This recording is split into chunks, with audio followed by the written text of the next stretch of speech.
بسم الله الرحمن الرحیم.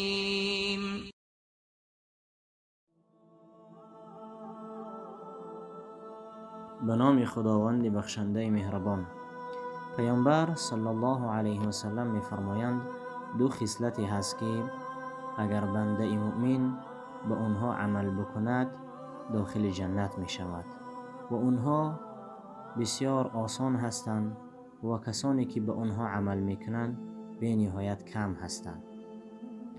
و اون دو خصلت یکیش این است که پس از هر نماز 10 مرتبه سبحان الله بگوید و 10 مرتبه الحمدلله بگوید و 10 مرتبه الله اکبر بگوید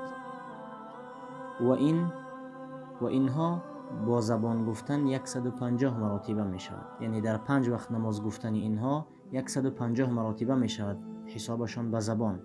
و اما در میزان ترازوی عمل ما و شما در قیامت این به 1500 مبدل می شود. یعنی به 1500 مبدل می شود. 150 به 1500 ثوابش مبدل می شود در ترازوی ما و شما در قیامت.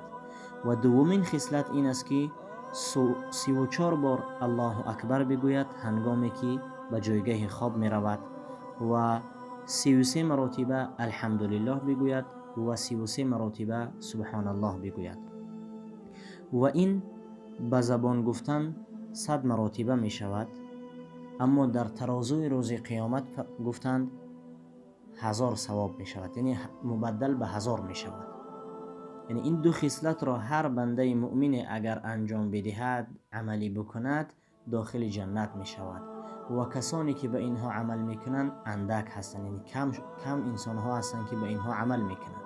البته پس از هر نمازها 33 مرتبگی گفتنی سبحان الله الحمدلله و 34 مرتبه الله 33 مرتبه الله اکبر و 34 مرتبه الله اکبر لا اله الا الله وحده لا شریک له این گفتن سنت است، اما حد اقل این 10 مرتبه ای را بگوید، اگرچه افضل و بهتر و سنت و ثوابش بیشتر و زیادتر 33 مرتبه ای گفتن است. در ادامه صحابگان پرسیدند که یا رسول الله چگونه کسانی که به اینها عمل میکنند کم هستند؟ گفتند که شیطان نزد یکی از شما میآید در حالتی که نماز میخوانید به شما یک کاری را در خاطرتان میاندازد، مشغولیت های دنیا را میگوید فلان کار نکرده هست و ترک میکنی میروی نمیکنی این عمل را. و هنگام خواب میآید تو را به خوابت میارد و خواب به تو غلبه میکند و این ذکرها را نمیکنی. از این خاطر کم هستند انسان هایی که به این ذکرها پایبند هستند.